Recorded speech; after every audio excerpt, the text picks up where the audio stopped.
Bonjour à tous. Alors cette vidéo vient continuer le travail, le questionnement plutôt sur la pédagogie. Et aujourd'hui en fait je voudrais vous parler des mécanismes et des incidences liés aux apprentissages conditionnés et à la codification. Alors combien d'entre nous en fait se sont posés déjà la question à savoir comment est-ce que je peux euh, permettre à mon élève de réussir une technique alors que ça ne lui convient pas forcément en fonction de sa taille, son poids, voire son âge, etc. Combien d'entre nous se sont aussi posé la question à savoir est-ce que et comment je peux transférer en fait ce que j'apprends en cours à la réalité, comment je peux me le prouver ou est-ce que c'est possible. Combien aussi d'entre nous se sont posé la question de savoir si parfois mes techniques elles impliquaient aussi le rapport émotionnel, c'est-à-dire en gros combien d'entre nous se sont posé la question à savoir comment puis-je faire pour que mon élève puisse malgré ce qu'il apprend en fait en cours avec moi, puisse restituer en fait ces techniques dans un combat ne serait-ce que dur, même s'il est sportif, sans être submergé par ses émotions par exemple. Alors du coup toutes ces questions elles viennent forcément faire appel à plusieurs autres questions encore, qui sont est-ce qu'il y a des choses qui sont prises en compte dans la pédagogie des arts martiaux et surtout dans la self-défense. Alors si je revois un petit peu, on regarde un petit peu ce que c'est que l'apprentissage, on peut déjà très facilement se dire que en gros c'est je pars d'un je ne sais pas ou je ne sais pas faire à un je sais et je sais faire. Et entre les deux, il y a ce qu'on pourrait appeler la case j'apprends quelque chose par le biais d'exercices d'ailleurs ou pas. Bien entendu, de là se dégagent donc deux grandes idées qui est celle de l'acquisition de nouveaux comportements, au moins d'un nouveau comportement, et enfin de la répétition d'une situation par le biais d'épreuves répétées. Alors le but de tout ça, c'est d'être donc plus performant, de rendre plus performant, d'augmenter en fait par exemple les niveaux de réflexe, de vigilance, d'attention, etc. Des pratiquants. Et puis donc du coup, à partir de là, on va regarder comment et d'où ça part. Et c'est vrai que là, on va partir aujourd'hui plus d'un point de vue pratiquant plutôt qu'enseignant. Alors, si on regarde au niveau des apprentissages conditionnés, alors on a de manière générale ce que faisait Pavlov par exemple et Skinner. Alors, au niveau du conditionnement pavlovien, je vous apprends rien, c'était en gros associer un stimulus à un réflexe, à une réponse réflexe. L'idée étant ici en fait de pouvoir en fait créer une association tellement simple que ça crée un apprentissage. Alors je prends un exemple très très simple. Par exemple, lors de l'éducation des enfants, par exemple, tout est conditionnement. Si on prend comment dire, la propreté, la tenue en société ou la tenue aussi à table, les rythmes comment dire, toutes sortes de choses en fait qui lui permettent de se familiariser à force de répétition. Et puis pour l'adulte, c'est un peu pareil. On est bardé de rituels en fait, notamment le matin, le fameux café clope, l'alarme du matin avec le réveil. Bref, on est bardé pareil de conditionnement. Et bien pour le sport, c'est la même chose, et voire même c'est pire, puisque en plus de ça, dans le sport, on va être aussi amené à développer une certaine forme d'inhibition de certains comportements, comme par exemple celui de devoir garder les yeux ouverts alors que le réflexe demande de les fermer, par exemple. Bien sûr, à ça, on va y ajouter un nouveau comportement plus efficace, ou du moins efficace, qui permette de remplacer l'ancien. Alors, en fait, si on regarde bien au niveau du conditionnement, nous, en fait, dans les arts martiaux, on est plutôt dans une forme de déconditionnement. Ça veut dire que on est dans une forme de déconditionnement non seulement de réflexes naturels, mais aussi de réflexes sociaux. Exemple, je donnais l'exemple de fait de fermer les yeux. C'est le but de pouvoir garder les yeux ouverts afin de garder une plus grande vigilance et donner une réponse peut-être plus adaptée, du moins à ce qui est en train de se passer. Dans un deuxième temps, il y a aussi ce qu'on appelle le conformisme. Si vous vous rappelez bien, j'avais fait une vidéo sur ça l'année dernière, montrant que de manière générale, on n'est pas tous en train de répondre de manière évidente, ou du moins on peut être amené, comment dire, à... vous savez, quand je parlais par exemple des leviers d'influence psychosociaux, c'était de montrer qu'il y a des gens qui, en fait, des gens ou nous-mêmes, on n'est pas amené ni entraîné à réagir, voire même à passer son chemin lorsqu'il y avait un danger ou un problème que quelqu'un est en train de subir. Et donc, c'est aussi ce genre de déconditionnement-là sur lesquels on peut travailler, par exemple, dans les arts martiaux. Et pour vous rappeler que c'est vraiment très ancré en nous et que c'est pas forcément évident. Pareil, le fait de taper un homme à terre, le fait par exemple de taper au parti, le fameux d'être loyal quand on fait un combat, et on le retrouve encore hein, régulièrement. Alors si j'y pense, je penserais à poster une petite vidéo qui m'a fait rire, une vidéo de dessin animé qui justement parle de ça.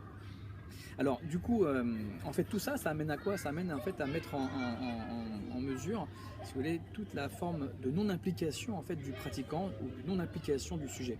Ça veut dire qu'en gros, on est comme soumis au conditionnement et, donc d'une part déjà c'est dommage de voir ça comme ça, et il faut se rappeler aussi pourquoi on en est arrivé là plus tard. Alors, ça veut dire quoi? C'est qu'en gros, c'est que le sujet ou le pratiquant, il est dans une forme de transe automatisée, ce qui peut au départ être super, et on le verra dans les incidences, mais dans un autre sens, ça peut devenir très gênant aussi, comme tous les automatismes d'ailleurs. Alors il faut se rappeler quand même que le père du behaviorisme, Watson, il a repris les travaux de Pavlov et de Skinner sur le conditionnement donc classique et opérant. Alors je rappelle, le conditionnement opérant, c'est tout ce qui est à la base de la récompense et de la punition, hein, qui va amener un renforcement positif ou négatif du comportement. Et un pratiquant, par exemple, va le retrouver à travers le travail à travers ses échecs et ses réussites lors de ses exercices, ses combats, etc. Donc Watson a repris ça. Il faut savoir que Watson, il avait dans l'idée qu'il n'y avait pas de conscience. Pour lui, la conscience n'existait pas. C'était même pas utile d'en parler. On n'était qu'une forme de robot qui en fait n'avait pas de liberté, de free will. Je ne sais pas comment on dit ça en français. Et puis donc du coup, vu qu'il n'y a pas de conscience et qu'il n'y a pas donc de libre arbitre, voilà, c'est ça. Et du coup, il rejetait donc forcément tout ce qui était d'ordre de la subjectivité. Ça veut dire que comme il pensait faire quelque chose de scientifique pour la psychologie, en faire une discipline qui soit objectivable, reproductible, etc., il a mis de côté tout le côté subjectif. Et le problème, c'est que c'est très bien pour certaines études de grandes fonctions cognitives, mais quand on est sur le terrain, on se rend compte que c'est pas possible en fait. Et il faut faire attention du coup, car certains apprentissages se sont basés sur les conditionnements type opérant classique à la WhatsApp, type behavioriste, et du coup, il a pu manquer quelque chose en fait dans l'enseignement. Alors je ne dis pas que tous les enseignements sont comme ça, il y a beaucoup de choses qui évoluent, mais on va aujourd'hui se focaliser un peu plus sur cette partie-là, puisque en Krav Maga on parle beaucoup de conditionner des réflexes. Alors il faut savoir aussi que tout ce qui est de l'ordre du conditionnement de type classique, comme ça, pavlovien, c'est quand même de la manipulation. Ça veut dire que je manipule en fait un individu pour le forcer à avoir un tel type de réflexe. Et ça peut être aussi bien fait sous la forme de torture, par exemple, physique, tout comme sous une forme de torture morale. Mais là, sans aller à l'extrême, l'idée c'est vraiment de penser à ça, que c'est plus une forme de manipulation qui ne prend pas en compte du tout la personne, et en l'occurrence, donc, pour ce qui nous concerne, le pratiquant. Donc, c'est se rappeler qu'on n'est pas des robots. Et donc du coup, on va arriver à la partie donc des incidences. Alors au niveau des incidences, il faut savoir quand même que il y a plusieurs parties. Il y a ce qu'on pourrait appeler le point de vue de la psyché. Il y a aussi ce qu'on peut appeler le point de vue des apprentissages techniques, de modélisation. Et puis il y a aussi le point de vue des incidences situationnelles au niveau du transfert, par exemple, des compétences et de la codification. Alors, au niveau de la psyché, il faut se rappeler quand même que, j'en parlais dans les premières vidéos, que donc, le Krav Maga, c'était un art martial israélien avec une mentalité israélienne, etc. etc. C'est-à-dire que comme ils sont en guerre, ils ont cette nature à en fait aller de l'avant. C'est-à-dire que aller vers déjà la confrontation, puisque ils sont en guerre.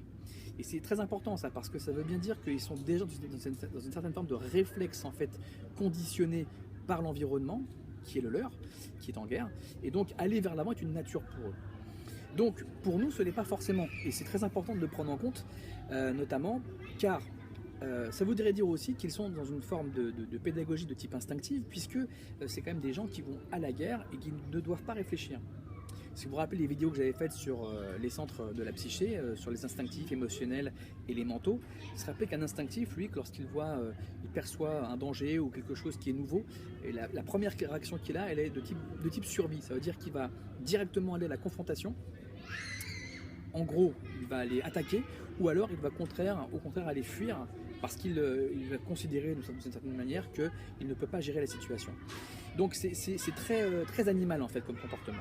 Et en fait, si vous vous rappelez bien, les émotionnels, eux, ils vont plutôt être d'abord envahis par une grande émotion, qui peut être la peur, ça peut être de la colère, ça peut être n'importe quoi, avant de pouvoir réagir. Ça ne veut pas dire qu'ils ne réagiront pas, mais la réaction primale n'est pas la même.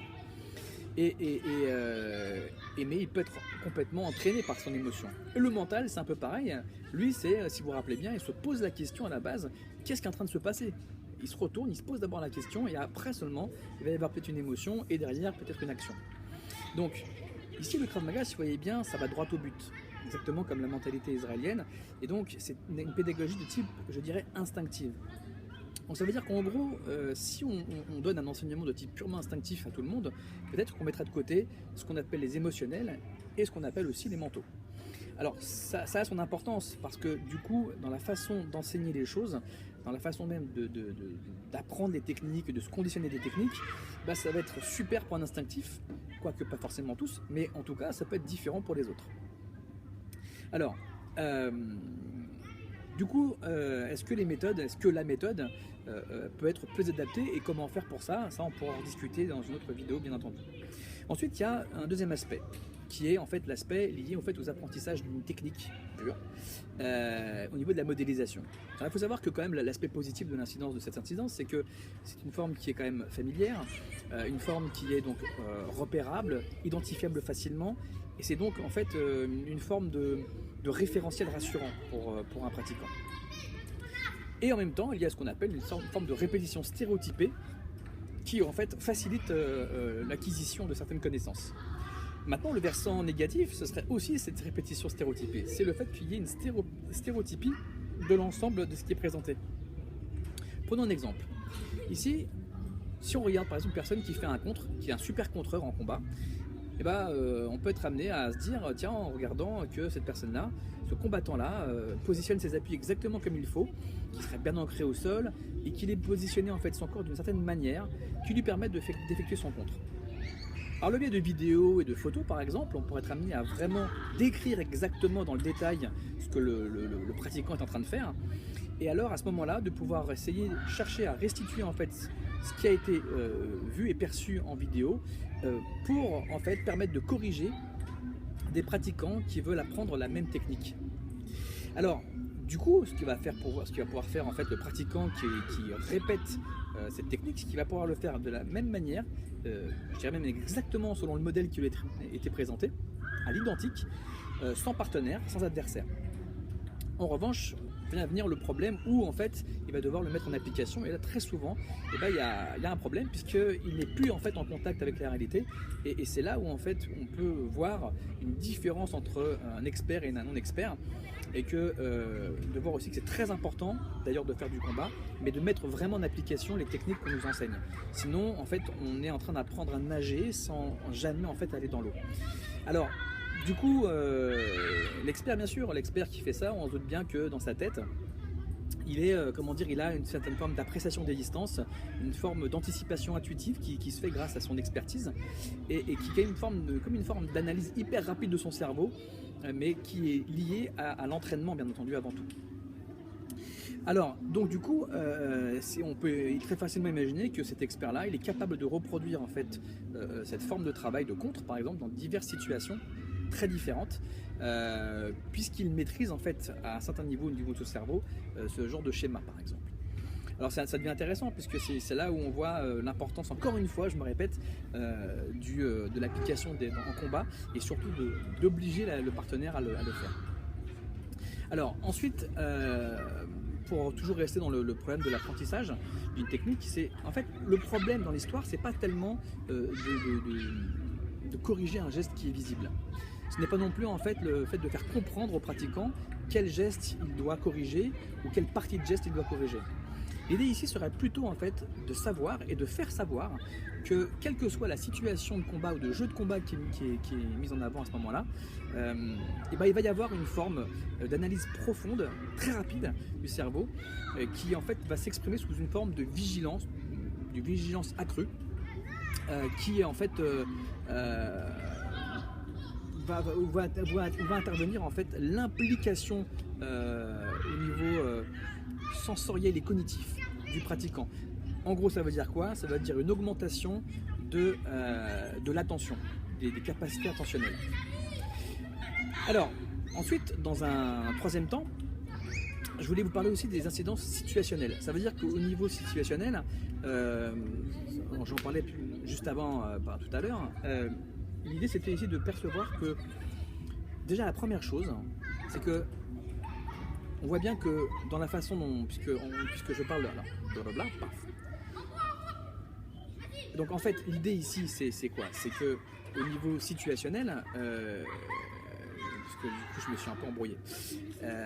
Donc il y a cette forme de transfert aussi qui est mise en jeu, et donc transfert par rapport à la codification de ce qui est, en fait travaillé. Désolé, j'étais un petit peu perturbé par ce qui s'est passé derrière. Donc du coup, la première chose c'est de savoir, et on le sait, mais d'avoir toujours en tête que personne ne frappe de la même manière dans la réalité. C'est-à-dire que nous on est quand même très codifié sur un coup de poing type boxe, et or dans la rue il y a très peu de gens qui vont se battre comme ça. Ça va plutôt être des coups de poing, de camionneurs comme on dit, fait de manière complètement différente, soit le bras qui part à 3 km, qui vient vraiment loin vers le partenaire, soit la personne qui vient s'avancer en ayant l'épaule en avant. Il y a plein de façons de faire, et quand bien même en fait il y aurait des gestes qui seraient parasites, de faire avec des appels comme on dit en Krav Maga, eh bien ça reste quand même quelque chose qui n'est pas forcément familier dans la forme de notre travail. La deuxième chose, ce serait aussi le fait de parler de l'engagement total du partenaire. Est-ce que le partenaire est engagé totalement lorsque par exemple on travaille sur une attaque défense-contre? Je ne dis pas que c'est un problème qu'on ne fasse pas, mais c'est de se rappeler aussi que peut-être être dans cette forme de travail uniquement stéréotypé peut avoir une incidence négative dans en fait un travail qui va être ensuite mis en application pour le pratiquant qui ne va pas forcément comprendre. Vous savez, c'est un peu les questions qu'on se pose parfois sur les katas, et qu'on se demande pourquoi est-ce qu'un karatéka ou autre va faire du kata, puisque de toute façon en combat il ne fait pas la même chose. Et ben, on va retrouver un peu les mêmes choses en fait finalement chez nous parfois. Dans un troisième temps, il y a aussi le problème de la taille par exemple. C'est-à-dire que certaines techniques ne vont pas forcément pouvoir être faites par quelqu'un de plus petit sur un plus grand. Et à ce moment-là, on voit bien que sur les trois exemples que j'ai donnés, que la technique va venir enfermer le pratiquant. Que le pratiquant va être enfermé dans une technique qui va être stéréotypée et qui va l'empêcher de pouvoir évoluer, voire même de ne pas comprendre ce qu'il fait. Et de nouveau, finalement, la question qui se pose maintenant, c'est est-ce qu'on ne doit pas finalement sortir de ça? Parce que quoi qu'il en soit, si on veut pouvoir progresser et sortir d'un côté manipulateur dans une technique, alors est-ce que je ne dois pas m'obliger en tant que pratiquant à m'impliquer beaucoup plus dans la technique et m'adapter comme le faisait par exemple, comme le proposait Bruce Lee dans Jeet Kune Do par exemple. Alors enfin, dans un dernier point qui concerne en fait pareil les incidences situationnelles, c'est l'histoire de la feinte.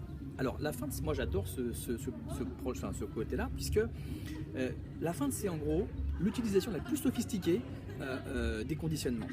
Ça veut dire qu'en gros le combattant va utiliser à son avantage les automatismes, les réflexes conditionnés de son partenaire.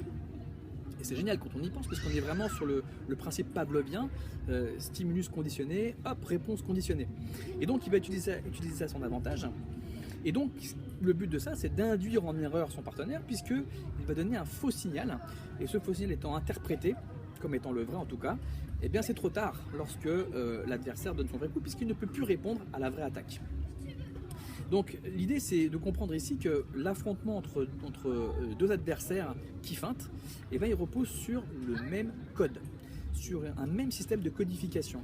Et ça ne peut fonctionner d'ailleurs que dans ce cas. C'est ce qui fait que en fait, les gens qui font de boxe taille sont bons en boxe taille et ne vont pas forcément être adaptés à un jeu de type capoeira par exemple, et inversement. Après, c'est là où des phrases de type c'est l'homme qui fait l'art martial et pas l'inverse vont arriver par exemple, même si ces phrases sont un peu toutes faites, elles ont quand même un peu plus leur sens dans ce cadre-là. Et puis, c'est de comprendre aussi d'autres choses par rapport à ce que je viens de dire, en fait, codification, c'est que ça te permet de comprendre aussi pourquoi est-ce qu'un débutant est si difficile à feinter. Et du coup, oui, parce qu'il n'a pas en fait encore acquis assez d'automatisme qui lui permettent d'avoir toute sa vigilance. Mais ce qui en fait finalement un adversaire extrêmement dangereux, de la même manière que serait le kidam de la rue. Donc finalement, il y a quelque chose peut-être à faire et à penser par rapport à tout ça. Donc on en vient toujours à la même chose, c'est le problème de la codification sportive, puisque comme je le disais dans une des vidéos, c'est qu'effectivement, eh ben, le combat, même sportif, puisque c'est ce qu'on fait, reste donc un drill, puisqu'on est dans un système de code non seulement lié à la façon de frapper, mais surtout lié par exemple à la façon de réagir, et comment faire réagir l'autre. Évidemment dans la rue, feinter ne va pas forcément marcher, du moins pas de la même manière qu'on l'a appris dans le code sportif pur. Si on reprend en fait le code sportif de la boxe, souvent on emprunte, ou le code sportif du MMA qu'on emprunte aussi.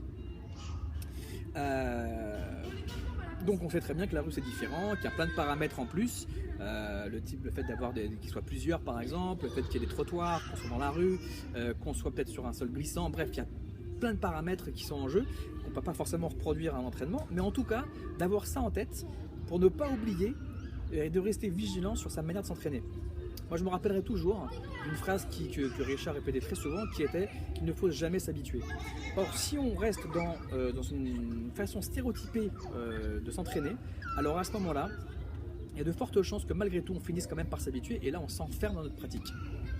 Il y a un proverbe que j'aime beaucoup, que j'emploie beaucoup en fait en thérapie, mais qui est un proverbe martial, je ne sais plus d'où ça vient, qui dit plus on se focalise sur la technique, plus on s'éloigne de la cible. Alors je voulais vous demander de méditer sur cette phrase, car c'est à mon avis l'une des plus importantes pour pouvoir évoluer. Et donc de toute façon, je pense à un autre truc avant de vous quitter. C'est justement la notion de combat dur par exemple, puisqu'on parlait de codification sportive. Alors, je reviens sur un truc que j'avais oublié. Si par exemple en combat dur, on voit des gens, parce qu'il y a de plus en plus de gens maintenant qui font des arts martiaux différents, type jiu-jitsu, boxe, ce que vous voulez. Et on peut retrouver dans les combats durs, par exemple, justement, des gens qui vont faire des clés de bras au sol, des étranglements au sol, etc. Alors, c'est en fait un débat dont je vais parler dans la prochaine vidéo, sur le rapport au transfert en fait, des compétences et comment un ancien apprentissage peut gêner ou non l'apprentissage de quelque chose de nouveau. Mais en tout cas, pour faire très bref, je pense qu'on risque de s'égarer à s'enfermer dans une pratique qui n'est pas la nôtre et donc bien sûr j'en parlerai dans une prochaine vidéo. Pour terminer, en termes de solutions, puisque j'en ai parlé au début, l'idée peut-être que par rapport à tout ce que j'ai dit, c'est de se rappeler que déjà, de faire un rappel sur le fait qu'on soit dans du drill. Et ça c'est très important, non seulement pour l'enseignant, mais aussi pour le pratiquant.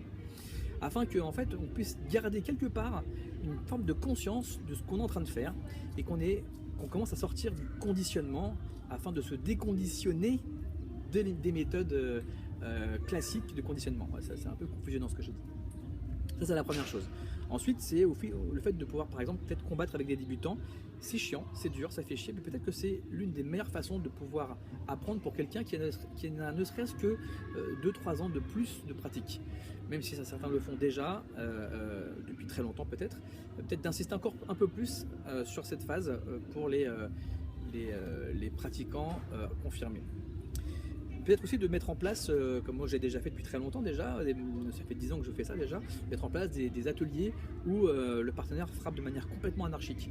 Et ça c'est un vrai travail compliqué parce qu'on n'est plus dans les codes et très souvent ça perturbe les partenaires. Et enfin, bien sûr, de demander aux partenaires, lorsqu'on fait un travail de défense contre, de temps en temps peut-être faire un travail sur une attaque qui soit totalement engagée, physiquement et même émotionnellement.